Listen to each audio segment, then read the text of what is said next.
Добрый день, уважаемые зрители! Меня зовут Анна Лейтон-Григорьева. Вы по-прежнему на канале «И грянул Грэм», и это проект «Антилимбо», в рамках которого мы изучали интеграцию украинской молодежи в европейские страны, в которых они были вынуждены оказаться во многом. Говорили мы с украинской молодежью непосредственно, наши коллеги провели огромную работу, и сейчас мы представим вам ее такие промежуточные итоги, можно сказать. К нам подключается наша первая гостья, это координатор, это руководитель проектов ГРЭМ и координатор проекта «Антилимбо» Кристина Костронова. Кристина, здравствуй. Здравствуйте. Вот за последнее время в проекте «Антилимбо» на чем был фокус твоей работы? Расскажи. С чем тебе пришлось столкнуться, с какими вызовами и какие итоги ты могла бы сейчас подвести для нас? Мгм. Ну, моя роль в проекте быть таким пауком в сети, да, связывать все 3 страны, всех 3 партнеров. Это Латвия, Бельгия и Швеция. Поддерживать связь, поддерживать командный дух и видеть общую стратегию, куда мы идем, к чему движемся.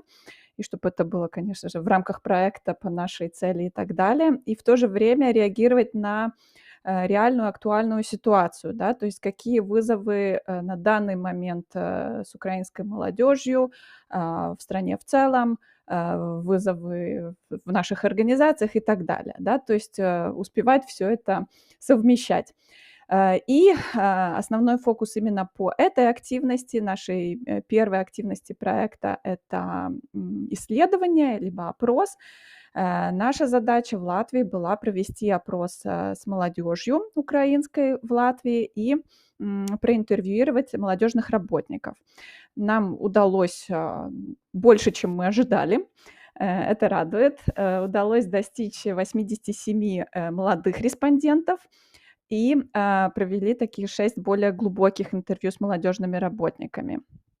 Было нелегко, несмотря на то, что опубликовали в несчетных просто количествах каналов и на Грэмми объявляли, и рассылали, и так далее, отзыв был минимальный. И реально помогло только спрашивать по знакомым, да, кого мы действительно знаем лично, да, украинцев, чтобы советовали, где можно их найти, куда прийти, кому позвонить. И напрямую звонили координаторам, которые действительно работают в разных точках Латвии с украинской молодежью. Но это было тоже очень позитивное открытие.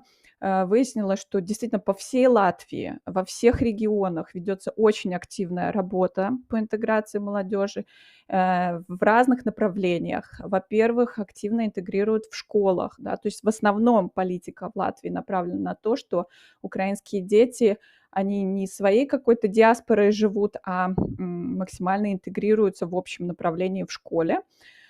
Кроме того, очень большое такое движение именно неформального обучения. То есть в молодежных центрах, при церкви есть центры. Вот в таком духе, да, очень много работы проводится. Некоторые этим занимаются, скажем, больше там летом в рамках каких-то лагерей. Кто-то каждый день встречается, да, то есть это молодежь приходит в молодежные центры после школы. Ну, то есть очень-очень разнообразна эта работа. И что было для меня лично неожиданностью, как-то я об этом не знала, оказалось, что в Риге, например, действительно в очень разных районах, да, много такие скопления молодежи и разные для них активности проводятся, но есть и школы, да, то есть мы изначально знаем, что в Риге есть украинская школа, какие-то дети попали туда, но в основном все были как-то раскиданы по разным школам. Оказалось, что есть и целая украинская школа, которая была создана вот после приезда, да, такого массового приезда молодежи сюда. Я не знаю, подозреваю, что есть и еще такие школы, но на примере вот этой конкретной школы в Ильгюцемсе для меня вот был такой шок, открытие. Там учатся только 5-11 классы, то есть это даже не целая школа, да, не 12 классов, 5, 11, и это 360 учеников. То есть по латвийским меркам это очень большая школа, да, 360 учеников. Обучение проходит на украинском, все проводят учителя из Украины. и они учатся по украинской программе, то есть, ну, с надеждой вернуться. Вот, то есть очень разнообразный подход, очень такой, ну, не точечный, да, а такой объемный, пытающийся поддержать и дух, и образование, и так далее. Вот. Если говорить об опросе, то как он прошел и какова была его основная цель? Мгм. Ну, цель у нас, конечно, в рамках проекта, а проект у нас нацелен на то, чтобы понять настроение украинской молодежи в наших, вот 3 странах европейских и, прочувствовать, насколько они, интегрированы, чувствуют себя интегрированными, насколько понимают, знают, культурное наследие стран, в которые они прибыли. Ам, и на основе этого помочь, им, мы надеемся, что помочь, не знаю, будет видно, создав такую онлайн-игру. Даже не онлайн, потому что, наверное, когда мы говорим онлайн-игра, мы себе представляем какие-то там стрелялки или что-то такое, да, это не совсем то же самое, а это такой телемост, когда в прямом эфире, команды могут, играть, общаться и, узнавать, что-то новое о 3 странах, в которых они находятся: Латвия, Бельгия и Швеция. Ну и вот, чтобы подготовить эту игру, и она была бы полезной и для ребят, и для зрителей, да, чтобы почувствовать вот эти настроения, нам нужно было понять, с чем вообще украинская молодежь живет, что для них актуально, какие у них проблемы, что им интересно, какие хобби, как они вообще относятся к игре, что они понимают под игрой, какие игры им нравятся, что они хотели бы, почувствовать, пережить, в такой игре. Ну, вот об этом мы и спрашивали. Ну, если говорить, ты уже сказала о том, что особенного тебе показалось Мгм. в Латвии. Ты сказала о школе, возможно, еще какие-то находки были в рамках этого Мгм. опроса, Да, возможно, ты еще на что-то да, обратила да, внимание? да. Именно вот эта школьная образовательная система для меня была вот таким большим открытием. И именно там, я прям почувствовала, как в точку мы попали с термином, антилимбо и лимбо. Лимбо, да, то есть такое подвешенное состояние между, не тут и не там еще. Это действительно очень четко подчеркнулось, после разговоров, особенно с молодежными работниками, но и поняв такую статистику по опросу.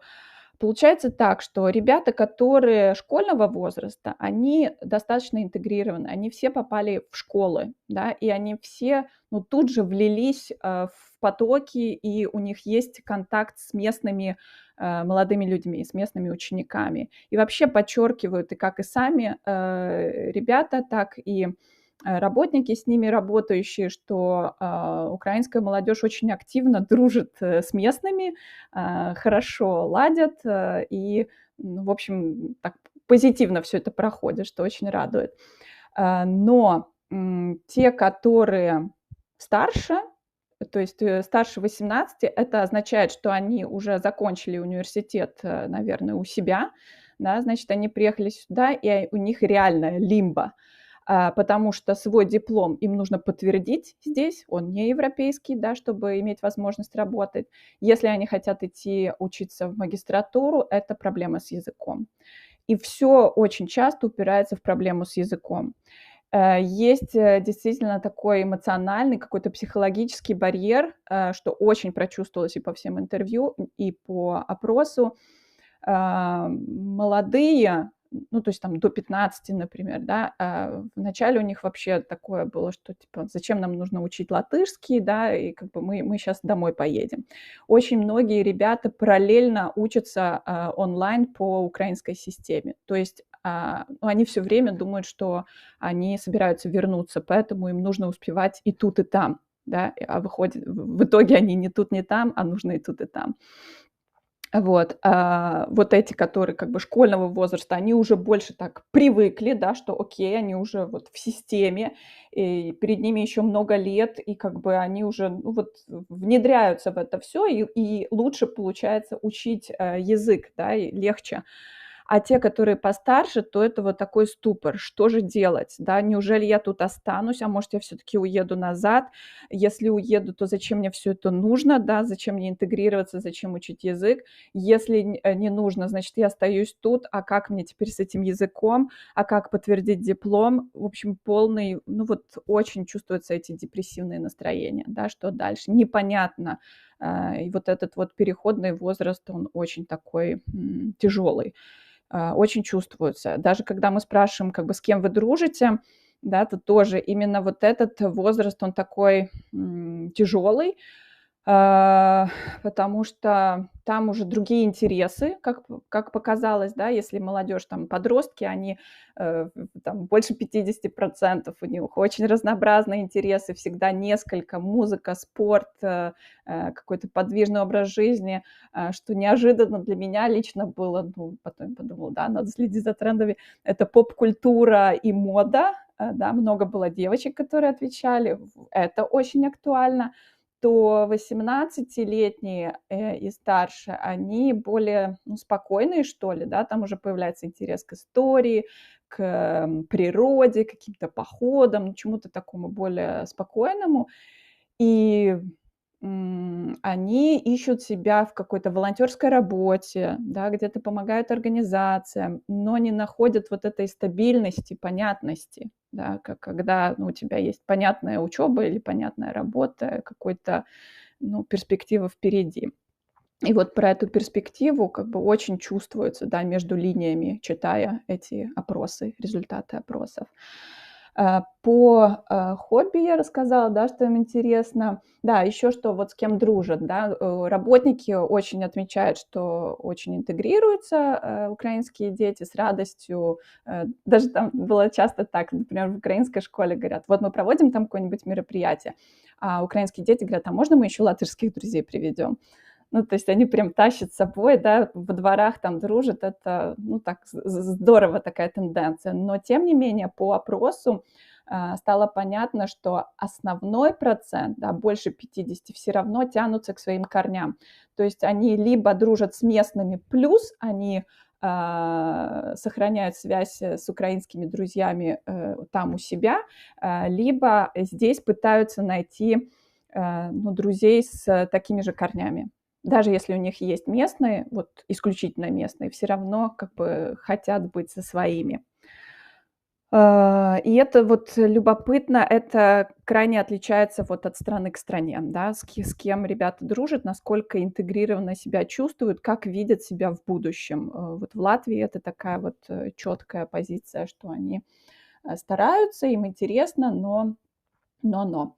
И в Латвии, ну, понятно, что как бы сюда ехали, наверное, те, которые понимали, что это поближе, что это может быть такой трансформационный какой-то пункт, да, то есть, возможно, я поеду куда-то дальше, сюда, может быть, чуть легче попасть, потому что ближе, и здесь будет возможность говорить на русском, да. Очень многие говорят, что здесь их первый язык общения – это русский, где-то по-украински там между своими, но с работниками часто это по-русски. В других странах это не так, да, то есть там уже ехали, например, более англоязычные, готовые говорить по-английски, у них совсем другой уровень интеграции, да, то есть вот. И из-за вот этого русскоязычного какого-то бэкграунда часто чувствуется такое настроение, что почему нас воспринимают как русских, да, то есть украинская молодежь очень четко говорит, пожалуйста, видите разницу, да, мы не то же самое, и это очень напрягает. Ну, то есть, с одной стороны, такова реальность, да, очень многие говорят по-русски, и это реальный способ общения, потому что есть, очень многие указывают на трудность изучения латышского языка и трудность с английским, то есть, ну, как бы понятно, что люди оценивали, куда едут, да, и как бы здесь понимали, что не будет настолько требования к английскому, наверное, да, что тут можно выжить с русским, но при этом это создало вот это вот такое непонятное отношение, да, кто вы. И поэтому украинская молодежь часто говорит: мы хотим, чтобы в нас видели личность, да, что мы не просто вот единый какой-то народ, все одинаковые, а каждый из нас имеет свои какие-то интересы, каждый из нас личность, да, и мы не то же самое, что русская, да. Украинская культура — это не только про борщ и вышиванку, да, это цитата, а как бы у нас богатая история, у нас много традиций, у нас богатая культура, и мы хотели бы, чтобы это было, ну, известно и понятно.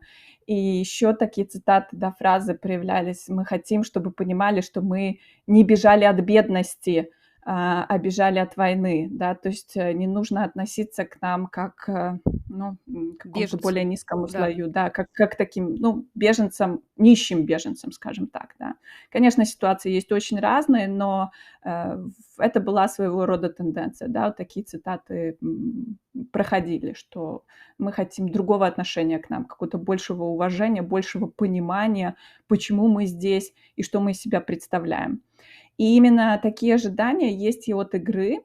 Вообще интересно, да, что дети, подростки отметили, все массово играют, да, онлайн-мир огромен, больше 50% очень активно играет каждый день, еще 27, по-моему, играет часто, то есть чаще, чем там раз в неделю, вот, то есть это прям свой мир, но интересуют игры активные, с приключениями, с сюжетом и с коммуникацией, что очень важно, с коммуникацией, да, то есть не ты против какого-то неизвестного там монстра, да, предположим, да, противника, а вы вместе, вы как команда, то есть вы онлайн создаете свое какое-то сообщество. И вот такое было тоже пожелание, что мы хотим какой-то групповой челлендж, где нужно сотрудничать, где нужно строить стратегию, но нас интересует решать какие-то жизненные дилеммы, жизненные проблемы, чтобы ситуации, про которые мы будем говорить, это не просто вопрос на знание, на галочку, да, там, не знаю, какой памятник стоит в Риге, то есть решить какую-то ситуацию, и чтобы это связано было с реальной жизнью.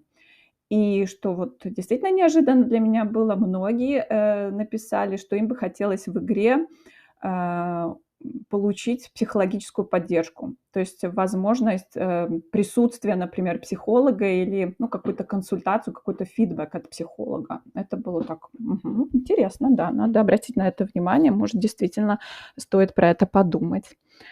Так, ну, наверное, основные такие вещи, да, по Латвии понятны. Ну Мгм. вот я как раз отмечу, что игра, интеллектуальная игра пройдет на площадке как раз и Грянул Грэм в скором времени, ну, относительно скором времени, но мы как раз планируем это организовать, и наши зрители тоже будут уже осведомлены о том, что это такое предисловие перед вот такой большой игрой, которая у нас будет на канале. Ну, а если говорить об Да, общих тенденциях, как рассказала о языковом таком вопросе, который об языковой разнице тех, кто поехал в Швецию и Бельгию, те, кто поехал в Латвию.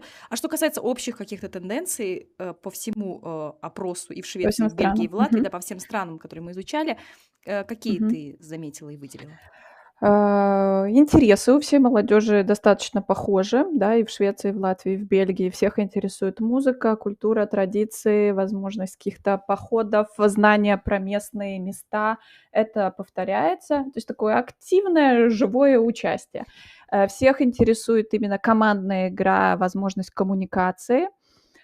Э, Все, в принципе, достаточно неплохо интегрируются, да, то есть, окей. Э, Все хотят, такого ощущения надежды, да, от игры. То есть все ищут вот этой какой-то поддержки, да, вот этого психологического положительного настроения и от игры, и в целом, от отношения к ним. Да, то есть как вы хотите, чтобы вас видели в местном обществе? Все хотят вот этого понимания, уважения, что мы — это, каждая, отдельная личность, и мы — богатая культура. Это повторяется. А то, что разное, ну, в принципе, мне кажется, у Латвии действительно такая другая ситуация, да, из-за вот этого русскоязычного какого-то бэкграунда, и возможности здесь общаться по-русски. В Латвии по сравнению с другими странами действительно очень чувствуется, что многие здесь не планировали остаться. И даже, ну вот напрямую я, да, там со знакомыми какими-то разговаривала, молодежью, есть истории, что мы думали, мы едем дальше и остановимся здесь на одну ночь. А вот так вот получилось, и мы остались на 2 года, и теперь вот как бы, ну вот нужно, да, и теперь мы ищем себя. Или кто-то думал, что, ну, в каком-то лагере, например, да, там, потому что не все снимают квартиры, не у всех есть нормальное жилье. Кто-то живет в детском лагере, предположим, да. Мы думали, что так будет, ну, там, ну, неделя, ну, месяц, ну, 3 месяца, а уже 2 года. Да, то есть, очень часто, здесь такое, ну, как бы мы не знаем, действительно ли мы тут останемся. Мы не собирались, вот так получилось, да, то есть мы такая транзитная страна. Но здесь вот эти вот, русскоговорящие настроения. Тем не менее, молодежь здесь неплохо себя находит и достаточно интегрирована, и, ну, на мой взгляд, достаточно богатая работа с ними проводится, много, есть возможностей. В Швеции, на мой взгляд, лучше всего интегрирована молодежь. Любопытно, что друзей они ищут себе среди, других иммигрантов, да, то есть не так легко найти именно украинцев, но они тусуются, да, так сказать, с другими приезжими, да. Ну, то есть, в Швеции своя уже статистика в целом, да, что в Швеции не так легко найти шведов. Вот, поэтому, то есть с такими коренными шведскими жителями сложнее, но, в основном, находят друзей среди местных, но местных иммигрантов. Вот. А в Бельгии, да, и в Швеции как бы, ну, такая активная, политика на интеграцию, на то, что они распределены по разным школам, да. То есть, изначальный подход, направлен на то, что, не делают из них какую-то вот гетто, там, диаспору и так далее. Они всюду есть. И английский язык, да, то есть, им не нужно стесняться, что они говорят на русском.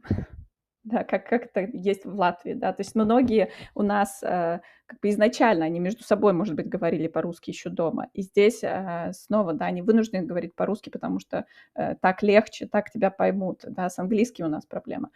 То в Швеции, то есть те, кто поехал туда, они изначально лучше говорили, наверно, по-английски, им легче, не прикрываться там каким-то другим языком, а сразу говорить по-английски, и тогда к ним такое же отношение, как и к любым другим иммигрантам, да, к которым уже привыкли, в принципе, в Швеции, да, а у нас это еще, ну, какая-то новинка. В Бельгии гораздо сложнее с языком. То есть местный язык, в принципе, сложнее, да, и нету такой единой политики, как помочь, новоприбывшим с языком и как их интегрировать. И по ощущению, по настроению там тяжелее всего. Там больше всего такого онлайн-мира украинской молодежи, когда они стремятся, к, ну, к своим корням, да, больше сохраняют связь, со своим прошлым, но как бы живут лучше, да. То есть если у нас такой транзит, там они уже попали, и у них такая депрессия немножко, да, в Бельгии от того, что, ну, окей, мы уже тут, но нам сложно. А в Швеции они реально видят свое будущее в Швеции, да, в основном такие тенденции. Да, Аня, ты меня спрашивала про игру немножечко, да, мы Да. затронули, и зрителей, и про язык, и так далее. И, раз уж нас смотрят, возможно, нас могли бы покомментировать. Есть, некоторые вещи, над которыми мы так тяжело и трудно думаем, как это правильно сделать, что было бы интересно. Вот наша игра будет проходить уже совсем скоро. У нас такой тупик насчет, языка проведения игры.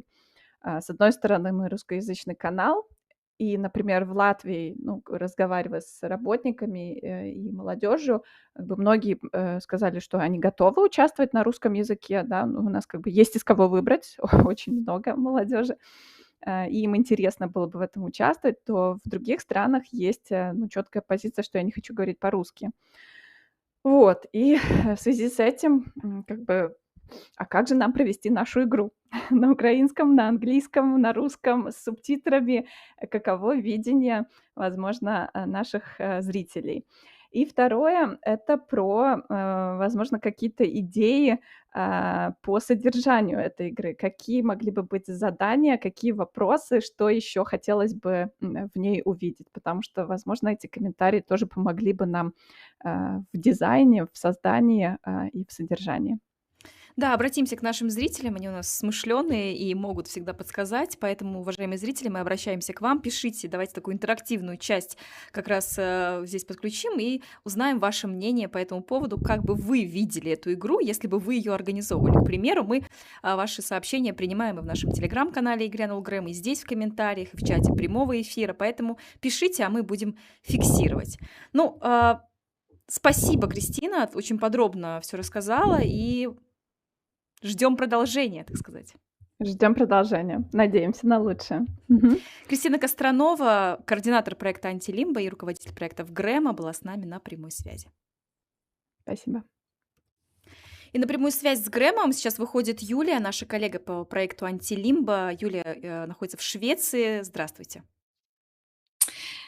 Добрий вечір, вітання зі Швеції. Здравствуйте.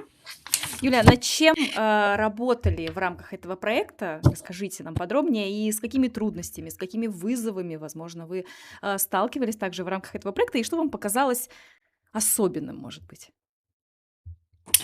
Ну, как всегда, конечно же, очень сложно достучаться до аудитории нашей целевой. Это подростки, молодые люди. Я думаю, что все сталкиваются с такой проблемой, что очень сложно начать сотрудничать с подростками и, конечно же, попросить их участвовать в нашем чудесном опроснике. Но в Швеции нам помогли наши чудесные контакты с учителями родного языка, то есть украинского языка, который преподается официально. 1 час это обычно, но в шведских школах могут изучать родной язык дети.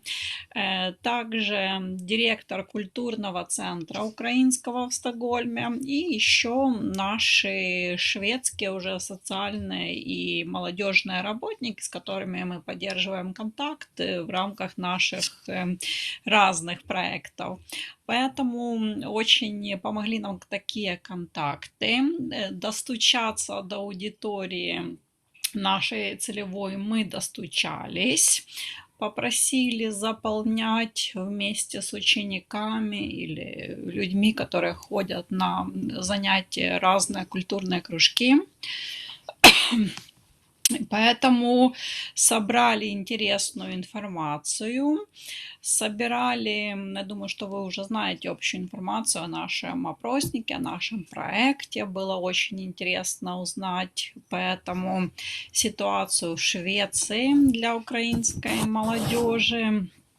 Сразу хочу немножечко дать на статистике. Нам удалось собрать 50 ответов. Большинство предпочли отвечать на украинском языке. Знаете, что наш опросник был трехязычный. И также было несколько ответов на русском и почему-то на английском языке, так сказать, возможно, по приколу, или кто-то в письменном так себя более свободно чувствовал на английском. Конечно же, в ответах доминировала у нас женская аудитория в основном. Наверное, вот так девушки все еще имеют репутацию более старательных, прилежных, откликнулись на наш опросник. Что интересно, большинство респондентов возраст был за 18 лет и, конечно же, до 18 и около 16 лет такие были респонденты, которые отвечали. Тут я хочу дать интересную информацию, именно что касается Швеции. Швеция, в отличие от других стран, молодых членов Европейского Союза, принимает очень большое количество мигрантов, много лет уже, десятилетий, поэтому что касается изучения шведского языка, есть очень хорошая единая государственная система школ, курсов обучения шведскому. для новоприбывших, а также для обучения детей.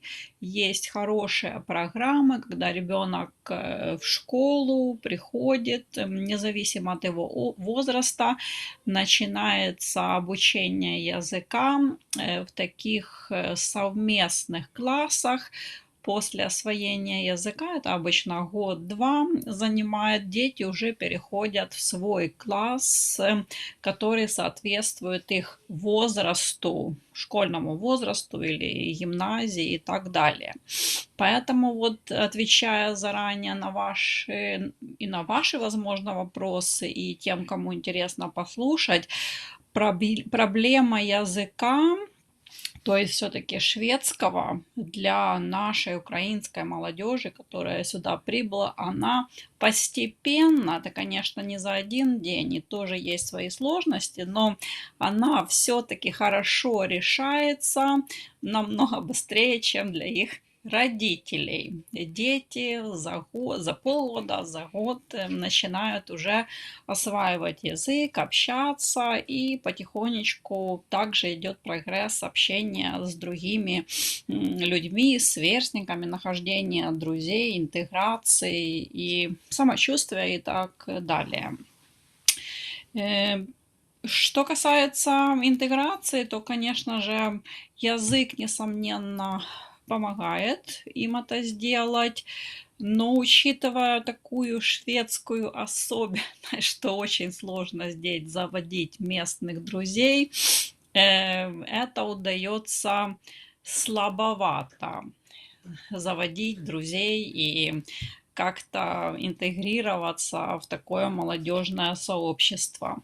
Согласно ответам нашего опросника, конечно же, важным остается общение со своими старыми друзьями в Украине. Люди поддерживают, подростки, дети поддерживают контакт. И, возможно, уже заводят один-два друга, появляется тоже скорее всего, из мигрантской среды Швеции, а также, возможно, в каких-то диаспорских, украинских кругах. То есть таких вот людей, молодежи, детей, которые родились в Швеции, завести сложнее новоприбывшими нашим украинцам, конечно же, тоже сложно.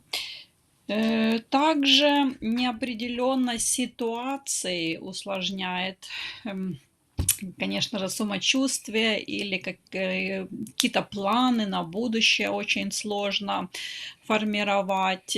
Поэтому и название нашего проекта, как вы знаете, «Антилимба», так как люди оказались в таком подвешенном, неопределенном состоянии ситуации, нужно найти какие-то эффективные рычажки, факторы, которые помогут им из такого лимба, неопределенности выходить.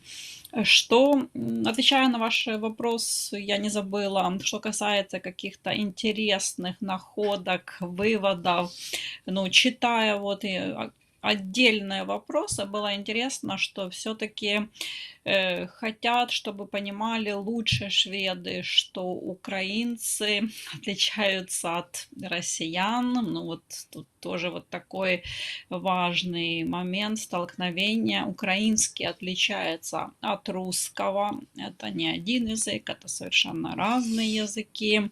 То есть я так понимаю, что им это где-то встречаются вопросы, здесь задают, или им искренне хочется на этом сделать акцент, показать, что это не одно и то же. Также хотят донести, что приезд в другую страну был вынужденный, что жизнь была хорошая и дома, но сейчас, конечно же, хочется себя хорошо зарекомендовать, хорошую репутацию завоевать, стараться, учиться, работать, вот чего-то достигать. Конечно же, скучают по дому, без этого никак, остались друзья, члены семьи. И вот такая разорванность, я так понимаю, что она очень сильно чувствуется. Давайте я сейчас такую сделаю для себя паузу. Возможно, из того, что я уже сказала, какие-то вопросы вы хотели бы услышать больше или что-то другое спросить? Ну вот как раз, если говорить про язык, вы сказали о том, что связывались непосредственно с учителями украинского языка, и это помогало вам в реализации этого проекта. Но насколько важно для украинских подростков сейчас, будучи в Швеции, не забывать именно украинский язык? Есть ли это желание все-таки вернуться домой или просто оставить язык хотя бы для себя, интегрировавшись в шведское общество? Насколько вот этот фактор, он занимает большое место сегодня среди украинских подростков? Я думаю, желание не забывать и оперировать украинским языком, несомненно, есть. Это очень важная часть как это, менталитета украинского, идентичности человека и молодого человека. И, несомненно, тот факт, что продолжают общение и такой живой линк, звено общения все-таки с украинской средой, будь то дома или на месте в Швеции.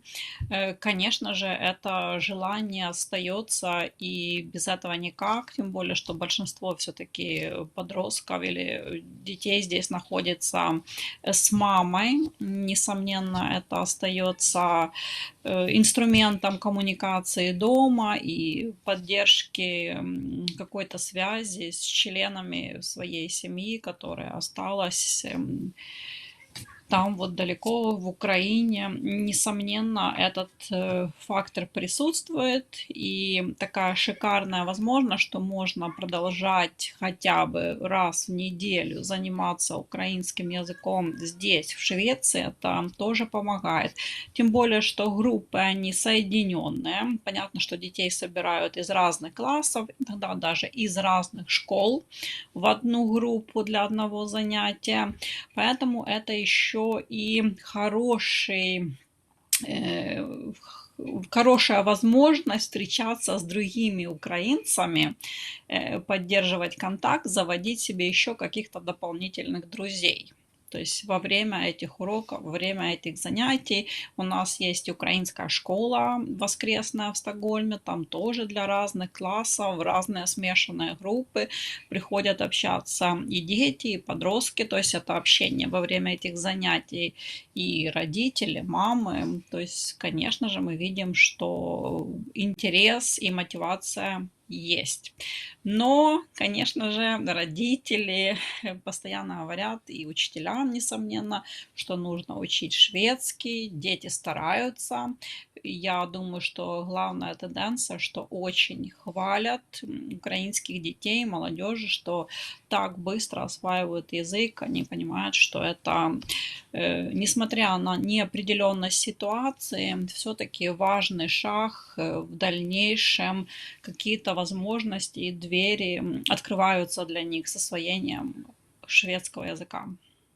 Если говорить о психологической поддержке, насколько сейчас, спустя годы, она важна для украинских подростков, которые уже, кажется, и интегрируются в шведское общество, но тем не менее, мы говорили с Кристиной Костронова, с координатором нашего проекта «Антилимба», и она как раз сказала о том, что даже в рамках той игры, которую мы планируем реализовать как раз в рамках «Антилимбо», некоторые подростки сказали, что было бы интересно, если бы их как-то оценил или дал какой-то фидбэк психолог после этой игры, то есть как-то, возможно, контакт с психологом даже вот на таком уровне, чтобы он проанализировал их какие-то действия, это имеет значение. Вот насколько в Швеции для подростков это важно, чтобы психологическая поддержка все-таки была. Сколько в рамках этого опроса вам было понятно, нуждаются ли в этом украинские подростки?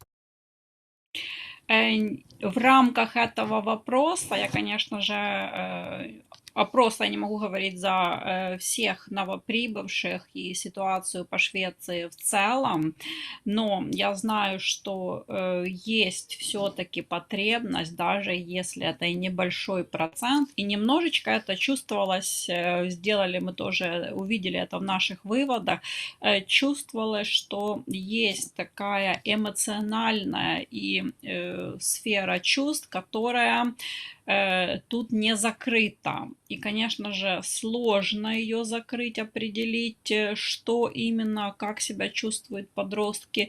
Несомненно, когда тебя вырывают из твоего одного контекста, одной жизни, и ты так телепортируешься, можно сказать, в другую, сначала сложно определить, сначала должны быть закрыты все физические, материальные потребности, это и безопасность, и надежность твоей обстановки, то есть какие-то финансовые вопросы закрыты, и потом время летит, уже 4-й год, получается, некоторые люди здесь находятся, начинает чувствоваться, что чего-то не хватает, и затягивается улучшение вот этих проблемных ситуаций, начинается чувствоваться уже на эмоциональном уровне. В Швеции могут подростки получить, начиная со школьного психолога, и потом постепенно социальная служба может подключаться, или же какие-то институции здравоохранения могут подключаться, и ребенок может получить, подросток, и взрослые, несомненно, какую-то помощь. Но насколько эффективно она будет, сказать, конечно же, сложно. То, что могло бы помочь, и то, что мы увидели, это, несомненно, связь с местными, друзья, какие-то контакты, чтобы человек, ребенок, молодой человек чувствовал, что он не изолирован, что есть куда пойти, то есть на ежедневном, еженедельном уровне пойти, пообщаться, поделиться своими мыслями, переживаниями и за пределами своей семьи. Я думаю, что этого, несомненно, не хватает.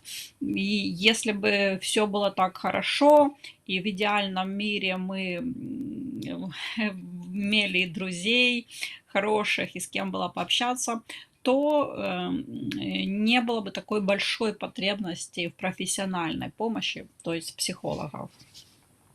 Ну что ж, Юлия, спасибо за эту работу проделанную. И, как говорится, продолжение следует. Будем на связи и дальше реализовывать этот большой проект. Спасибо вам, что пригласили поделиться. Я думаю, что мы, несомненно, предложим нашим читателям или зрителям еще и результаты в письменном виде наших опросников, и смогут более широкая аудитория сможет почитать, где-то узнать себя, что-то найти для себя полезного и интересного. Да, спасибо. Юлия, наша коллега из Швеции по Спасибо. проекту «Антилимба», с нами была на прямой связи. Всего доброго. На прямую связь с Грэмом выходит наша коллега из Бельгии, коллега по проекту «Антилимба» Юлия Бойгаева. Здравствуйте, Юлия. Здравствуйте, Анна, и здравствуйте все, кто нас смотрит. Всех с наступающими праздниками сразу. Да, и вас тоже поздравляем. Работая над вопросом интеграции украинской молодежи в бельгийское общество, есть ли у вас то, что вас особенно, может быть, удивило или впечатлило, работая с опросом и непосредственно общаясь с украинской молодежью? Как вам в целом результаты этого опроса? Да, действительно, вот мы сейчас проводили довольно большой опрос по Бельгии именно украинских подростков, и удивило многое, если честно.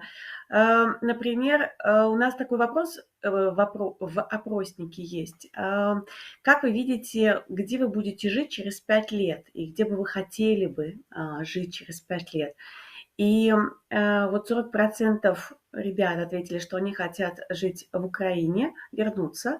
Другие 40% ответили, что они хотят жить либо в Европе, либо в Бельгии, ну, то есть где-то, где, некоторые отвечали про Соединенные Штаты, то есть где-то не в Украине, в каком-то таком, ну, условно-западном мире, скажем так. И 20% ответили, что они не знают, или там, ну, прямо ответы так звучали, прямо было, прямо чувствовалась вот эта вот потерянность, и 20% это довольно много. И в этом смысле вот мы прямо вот тут ощутили, насколько ребята, которые, ну, в общем-то, они же не выбирают вот все то, что с ними происходит последние 3 года. Это никак не связано с их выбором. И вот эти вот ответы, они нам показали, насколько многие из них себя чувствуют, ну, как бы потерянными, эмоционально усталыми. И это было, конечно, это было очень важно для нас, это вот услышать. Еще вот хочу вам процитировать на вопрос, что тебе помогает оставаться мотивированным или позитивным, когда трудно, то вот один, значит, подросток нам ответил на украинском, но на русском это звучит примерно так. Ежики плакали, кололись, но продолжали жрать кактус. То есть, с одной стороны, это, конечно, ну, как бы юморок, а с другой стороны, это только чуть-чуть юморок, потому что это как раз-таки показывает глубину переживаний, глубину того вот, ну, как бы тех обстоятельств, с которыми ребята сталкиваются, да, через которые ребята вынужденно проходят, и они это терпят. И вот это вот терпение, оно в этой, ну, замечательной, скажем, юмористической фразе, оно на самом деле показывает всю глубину их эмоций и их переживаний. И мне кажется, это очень-очень важно. И если позволите, я бы вот еще одну цитату бы привела. Тоже мне кажется, что это очень важно.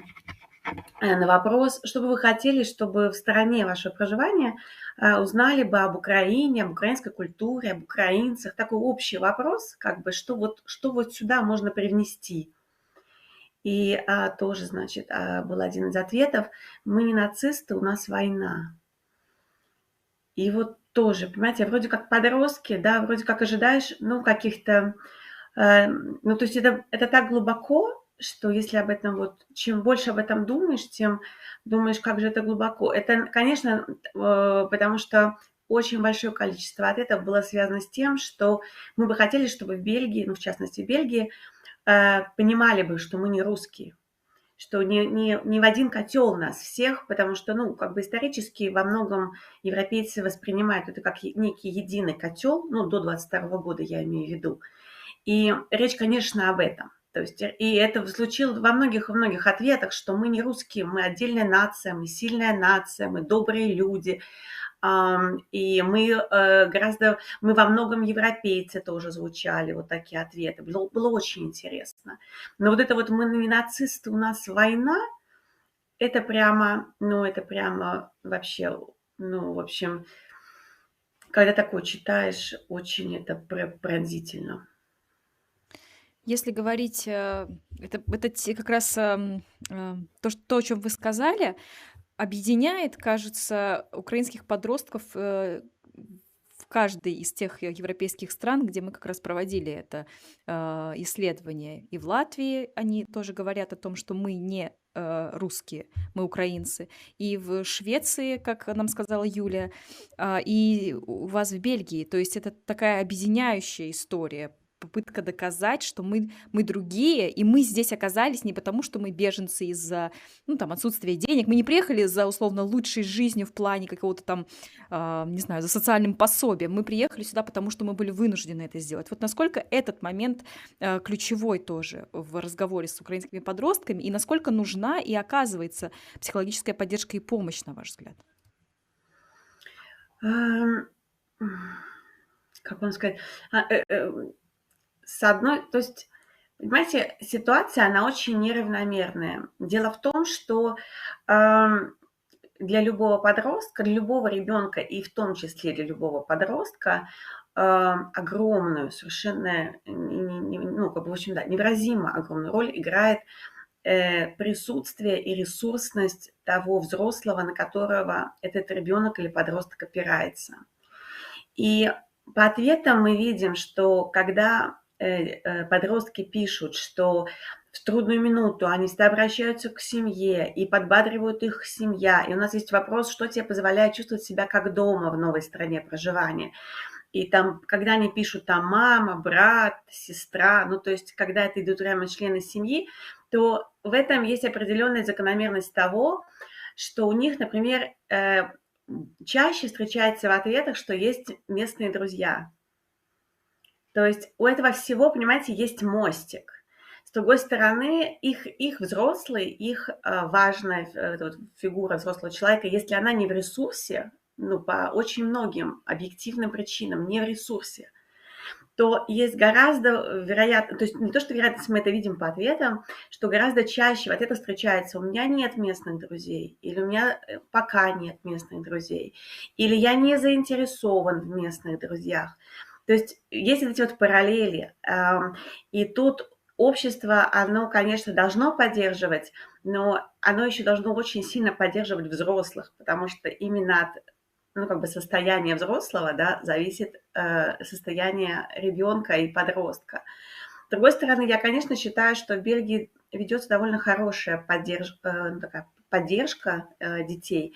У Бельгии, как сказать, длинная история работы с детьми, подростками из других стран, из других культур, из других этнических групп. То есть здесь это совершенно не новая история, здесь с этим все умеют работать.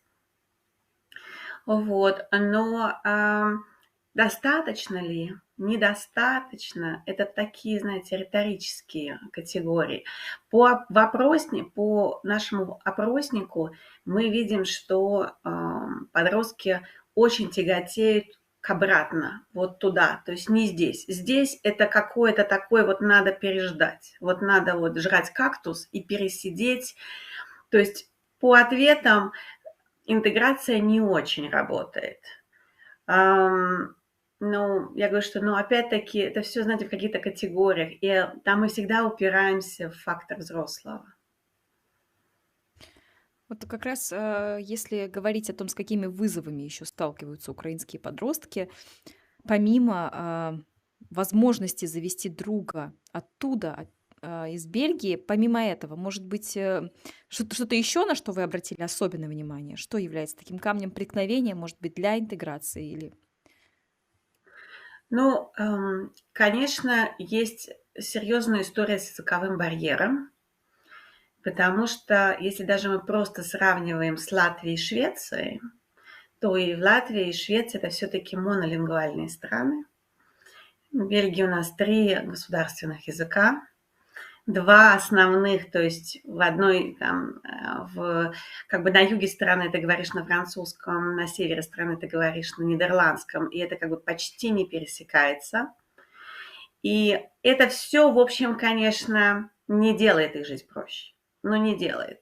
То есть французский очень... То есть и там дальше опять нюанс идет, что франкоязычная часть, с одной стороны, у языка более такой статус, скажем, более интересный. То есть родители все радуются, что вот ребенок выучит французский, потому что это такой применимый язык, да, но он значительно сложнее, чем голландский, например, то есть значительно сложнее. И в Валлонии гораздо меньше говорят по-английски. То есть если нужно решать что-то, помочь родителям решить, там, не знаю, снять квартиру, какие-то простые вещи совершенно сделать, то в Валлонии ты сталкиваешься с гораздо большим, с гораздо большей сложностью коммуникации на английском, например, на таком нейтральном английском, чем во Фландрии. Во Фландрии все говорят на английском, с этим все проще, но у фламандцев очень сильное тоже чувство идентичности своего языка, и они очень сильно педалируют, чтобы учили именно фламандский. Что тоже, когда ты только попадаешь в страну, и этот груз, что ты прямо должен, и тебя все тебе на каждом углу говорят, что ты должен учить фламандский, это тоже дополнительная, дополнительная нагрузка на психику, на эмоции. Поэтому, да, вызовы, конечно, лингвистические в Бельгии очень ярко выражены. прямо очень ярко выражена. У нас своя такая специфика, своя кухня. Вот. И плюс, если про Швецию, про Латвию, ну, так или иначе... Вот я хочу сказать, что это такая терра инкогнита. Вот у Бельгии очень плохой глобальный маркетинг, как у страны. То есть вот Брюссель, он вроде как бы на слуху, а что такое Бельгия, что это за страна? Это, ну, не во взрослом мире, а именно на уровне вот школьников, школьной программы. Бельгия как-то вот совершенно никак нигде не позиционируется. И у нас даже в ответах это есть, что там девочка написала: да если бы я знала, что страна такая вообще до того, как я здесь оказалась.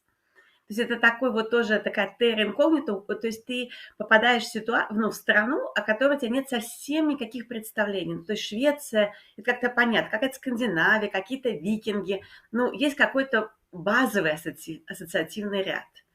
С Латвией, с Прибалтикой тоже есть базовый ассоциативный ряд. А Бельгия такая терра инкогнита. Мы маленькая страна, но мы вроде как на уровне взрослых. Про Брюссель все понимают, там Евросоюз, столица.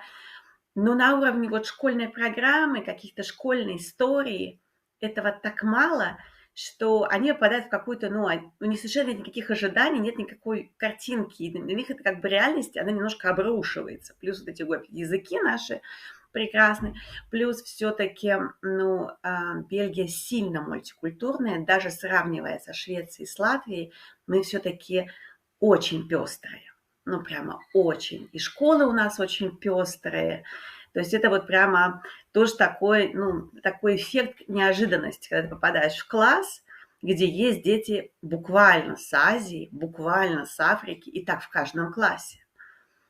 И это, конечно, тоже, как сказать, вот эта новизна, она прекрасна в ресурсе. Когда ты в ресурсе, ты едешь отдыхать, все чудесно, это все очень как бы разнообразно.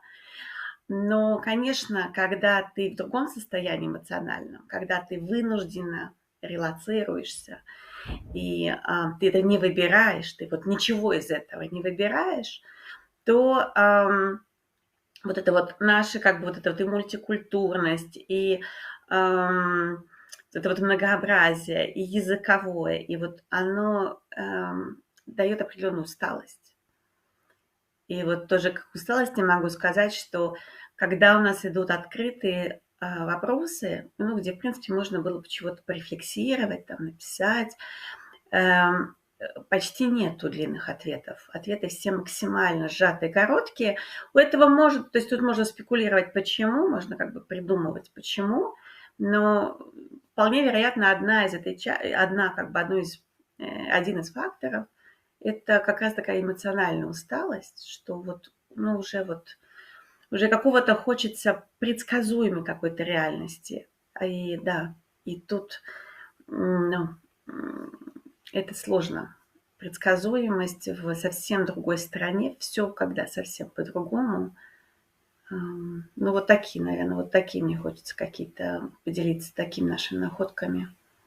Получается такая внутренняя миграция. То есть, находясь в Бельгии, украинские подростки и молодежь, она внутренне остается в своей внутренней такой эмиграции и остается вот в том мире, в котором они жили в Украине, но находясь уже в Бельгии. Совершенно верно, совершенно. 60% подростков написало нам, что их друзья – это именно украинцы, живущие в Украине. К этому мы добавляем еще 15%, которые говорят, что у них друзья – это украинцы, живущие в Бельгии. И там несложно посчитать, что совсем немножко. Еще есть большая часть, это еще примерно 15%, там, чуть меньше, там, 12%. Это онлайн-друзья, то есть это сообщества всевозможные, но они все на украинском, онлайн-сообщества на украинском, они могут быть не территориальные, не в Украине, но это все равно украиноязычные сообщества.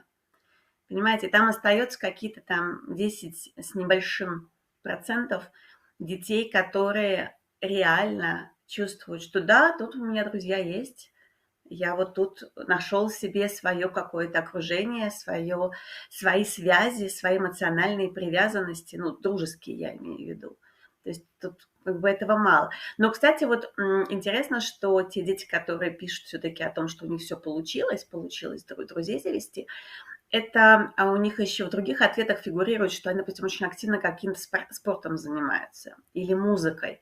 То есть там, где присутствует какое-то большое такое хобби, объемное по часам, потому что ты погружаешься, это твое любимое дело, будь то музыка, ну, музыка и спорт, два таких основных было, что мы увидели, что там все-таки много часов в неделю надо, ну, будь то футбол, например, там, или теннис, или будь это скрипка или фортепиано, там ты много часов должен этому уделять, и ты, соответственно, находишься в среде, в языковой в том числе, но занимаясь любимым делом. То есть уже не школа там из-под палки, ну, условно, а все-таки это твое хобби.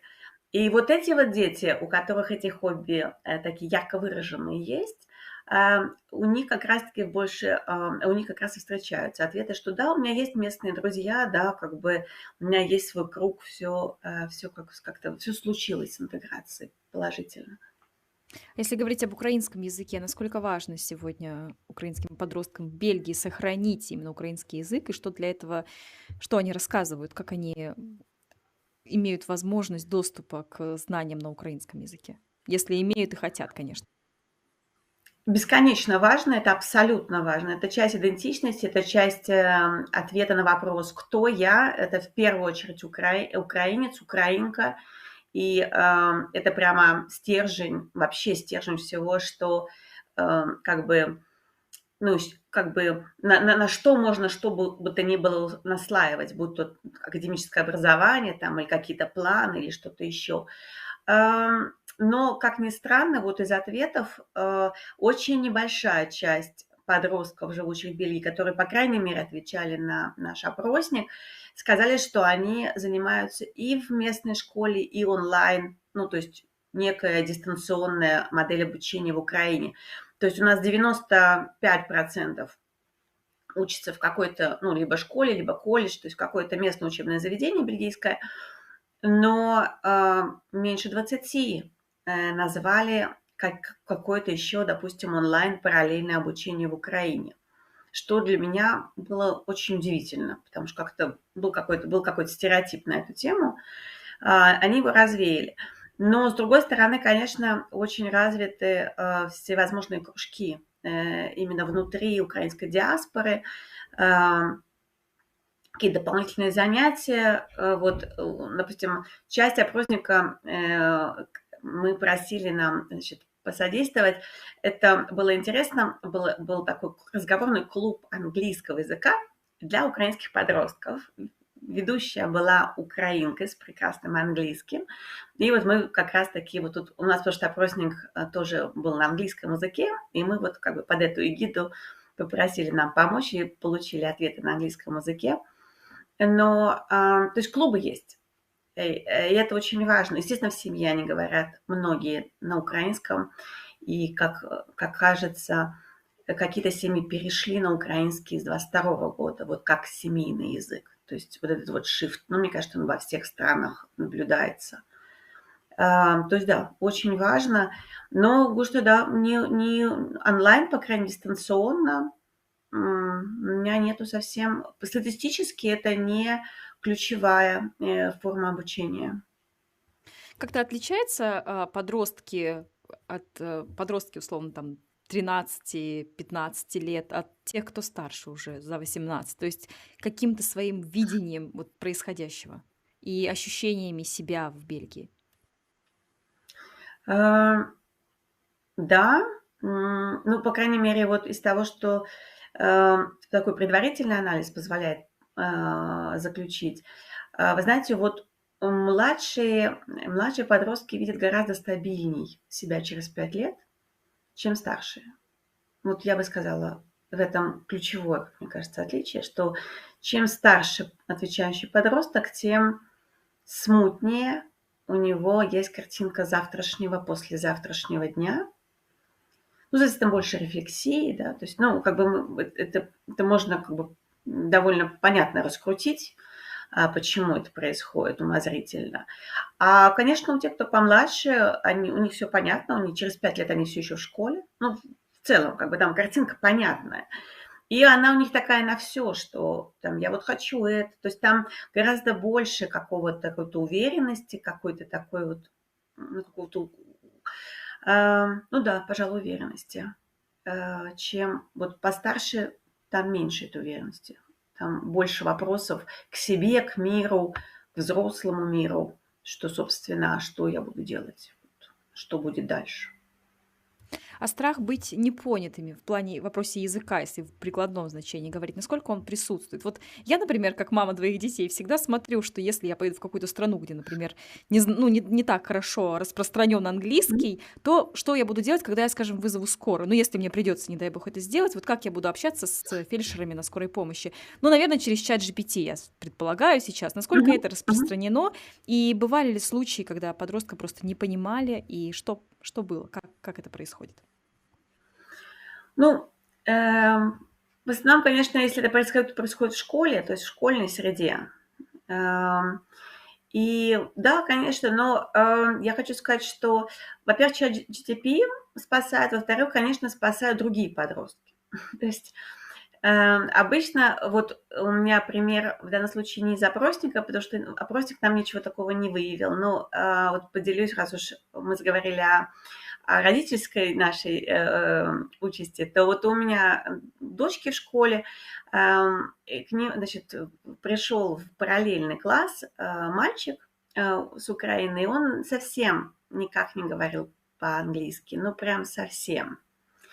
И, конечно, школа, в общем, надо хотя бы какие-то простые вещи ему объяснить, там, что, как, когда обед, ну, какие-то самые даже вот базовые, просто чтобы он не чувствовал себя абсолютно потерянным. И они вызывали мою дочку и использовали ее как переводчика. На русский, правда.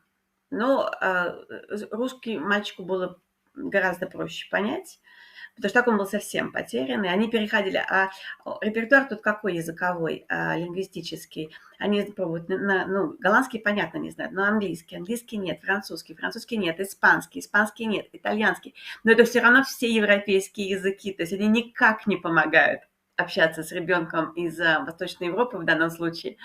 Вот. И поэтому, да, прибегали к моей дочке, она много раз приходила, и они просили с ним обедать периодически, чтобы его немножко тоже, как бы рассказать, как бы втянуть. И я думаю, что это, на сегодняшний момент, я думаю, что это реальная практика в очень многих школах, когда либо есть немножко ранее приехавшие дети, либо дети просто из как бы с иммигрантским, у которых родители говорят на украинском или русском, то есть с иммигрантским таким бэкграундом, то прибегают, я думаю, что к детям в первую очередь, потому что все равно живое общение, оно значительно эффективней, чем вот эта вот переписка через ChatGPT или Google Translate, неважно.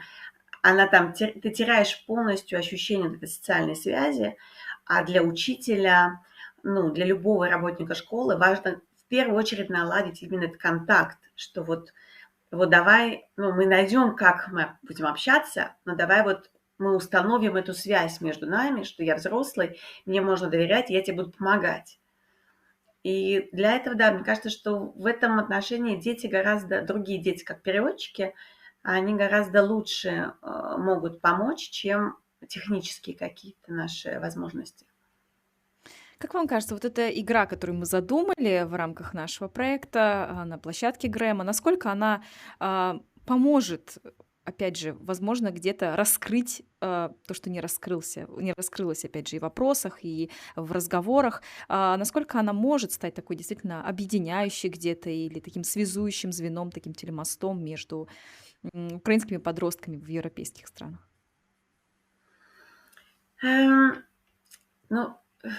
Как вам сказать? Безусловно, когда мы начинали этот проект, и мы его придумали, и вообще вот эта вся идея родилась,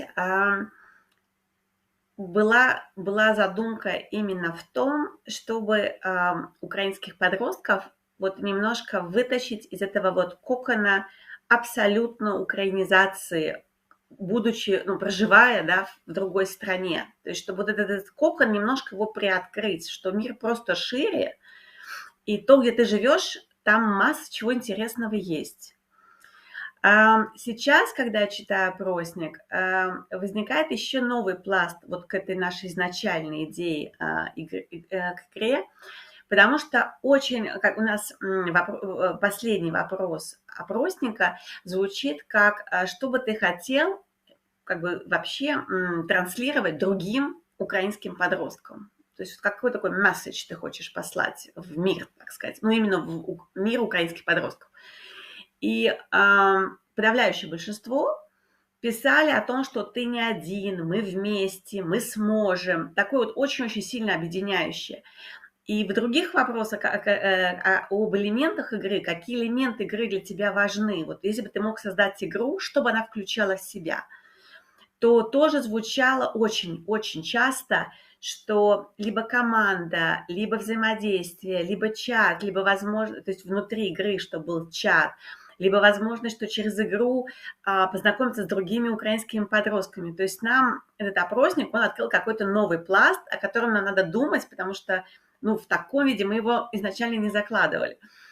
Но мне кажется, это очень интересно. Мне кажется, это очень интересно посмотреть, как интернет, интерактивная такая вот игра может еще работать на уровне социализации и объединения, и вот этой вот общности, потому что все-таки, конечно, любой подросток, даже как бы латышский подросток в Латвии, эстонский подросток в Эстонии, то есть любой подросток даже внутри своей культуры, который проживает, он ищет свою идентичность, он ищет свою стаю, свое племя. Это в этом весь как бы бунт подросткового возраста, что то, что его окружает, это не годится, и мне нужно найти свою стаю, свое племя. Конечно, у подростков с другим языком, или с другой культурой, или с другой этнической группой, это все обостренней, потому что как бы вообще мир более враждебным представляется, потому что еще тяжелее найти свою стаю, свое племя. И вот этот вот добавить вот этот вот уровень в нашу задуманную игру на тему именно того, что это может быть какой-то такой, дополнительной площадкой. То есть тут нет абсолютизма, это очень важно. Мы не можем создать какой-то идеальный инструмент. Нет, мы не можем создать идеальный инструмент.